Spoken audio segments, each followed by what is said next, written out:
சகோதரர் சாதி கூட சொன்னார் எடப்பாடி அது டெட் பாடி, அது முடிஞ்சு போச்சு. இனிமே அதை பத்தி நம்ம பேச வேண்டிய அவசியம் இல்லை.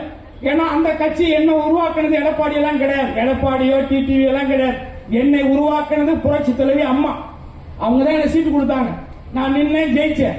ஓகே, அந்த அம்மா செத்துட்டாங்க, என் வாழ்க்கையும் போச்சுட்டு அதோட வந்துட்டேன்.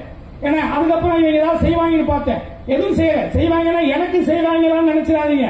நான் எச்ச சோறு தான் சாப்பிடவே மாட்டேன், கஞ்சி சோறா இருந்தாலும் உழைச்சுதான் சாப்பிடணும்னு நினைப்பேன். அது என்னுடைய கேரக்டர். ஆனால் நான் எதிர்பார்த்தது அண்ணா திராவிட முன்னேற்ற கழகம் எந்த காலத்திலும் ஒரு முறை நான் தவறுதலாக பிஜேபியோடு கூட்டணி வைத்து விட்டேன், என் வாழ்நாளில் இனிமேல் அது நடக்காதுன்னு சொன்னாங்க அம்மா. ஆனா எடப்பாடி என்ன பண்ணார்?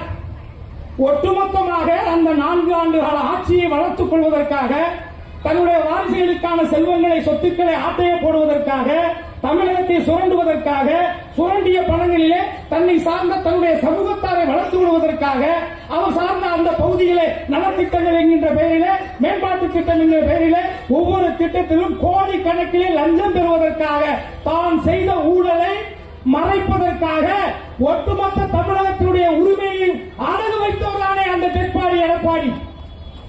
அதனாலதான் நான் சொல்றேன், மிகப்பெரிய கட்சி தான். நான் ஏன் சொல்லல, திராவிட சித்தாந்தம் உள்ள இந்த தமிழ்நாட்டில் திராவிட கட்சி ஒரு கட்சி அழியுதுன்னா அது தமிழ்நாட்டுக்கு நல்லது இல்லை, அது தளபதிக்கும் தெரியும். ஆனால் இவர் யாருங்கிறதா இங்க பிரச்சனை. இவர் அதற்கு தகுதியற்றவர், அதை பற்றி பேசி நம்ம நேரத்தை வீணடிக்க தேவையில்லை.